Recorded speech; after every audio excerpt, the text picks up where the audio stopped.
Tu le dis en secret? Alors Mathilde peut-être, elle pourra le dire. Mathilde, tu veux venir en secret à la caméra dire ton idée des roues? Dis-moi. En fait, il y a le bouchon et il y a le petit bouchon et tu le mets dedans, le petit bouchon.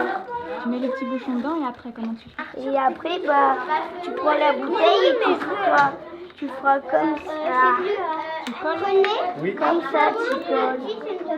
Nous avons dans un premier temps fait ce qui s'appelle un groupe école, réunissant des parents et des enseignants et l'équipe municipale de la cantine. Et nous avons beaucoup réfléchi sur les horaires, savoir à quel moment nous allions mettre ces rythmes scolaires.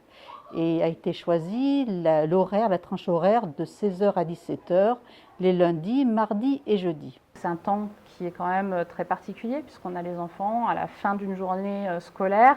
Ils sont fatigués, ils en ont plein la casquette. Certaines fois, on les récupère directement dans la classe. Ils n'ont pas forcément de récréation qui ont été prévues entre le temps scolaire et le temps périscolaire.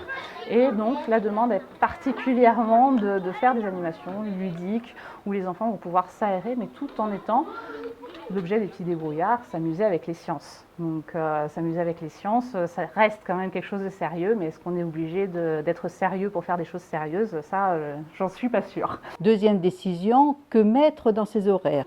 Et je me suis dit que ce serait intéressant pour les enfants d'avoir des activités de découverte.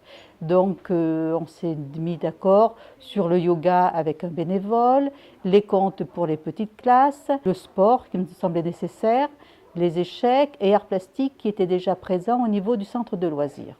Et puis les bénévoles ont un peu soufflé, au bout du premier trimestre c'était un peu difficile, donc au 1er janvier nous avions décidé d'avoir une autre activité et c'est comme ça qu'on s'est trouvé vers les petits débrouillards. Et c'est une activité qui fonctionne vraiment beaucoup au niveau de l'école parce que c'est une découverte ludique de la science. Sur la mairie de Malauza, nous avions comme objectif dans un premier temps de proposer ces activités gratuitement aux enfants. Il est certain que c'est un budget important pour une petite commune comme la nôtre. Alors au point de vue matériel, pas d'investissement très important, beaucoup d'investissement sur plan humain en fin de compte.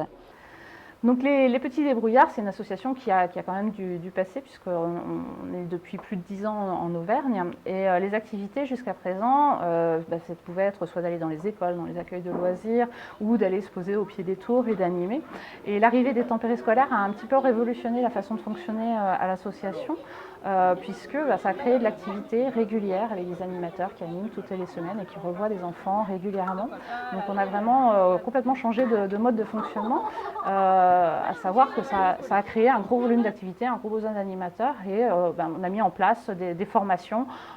Jusqu'à présent, on faisait 3 sessions de formation par an. Cette année, je crois qu'on en a fait 6 ou 7 pour pouvoir justement répondre à cette demande, puisque les communes sont venues vers nous avec une forte demande d'animation et de proposer des choses ludiques en fin de journée.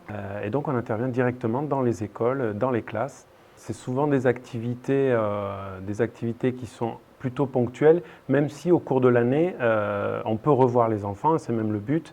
Et on essaie de construire idéalement des séances avec une progression pédagogique.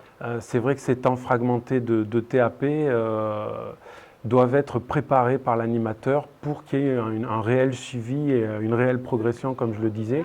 Sinon, ça peut être décousu.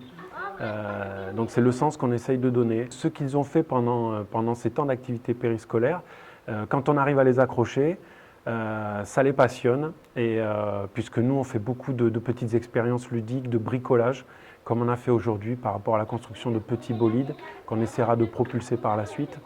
Et les enfants, souvent, se passionnent parce qu'ils font eux-mêmes, ils expérimentent des choses et c'est vraiment là tout l'intérêt de notre démarche. C'est-à-dire qu'on ne vient pas leur enseigner des contenus abstraits, mais vraiment on leur demande d'expérimenter et d'apprendre par eux-mêmes. On doit essayer de faire et on propose toutes les deux des choses, donc on voit si c'est bien ou pas, donc on fait des trucs d'équipe, donc c'est bien.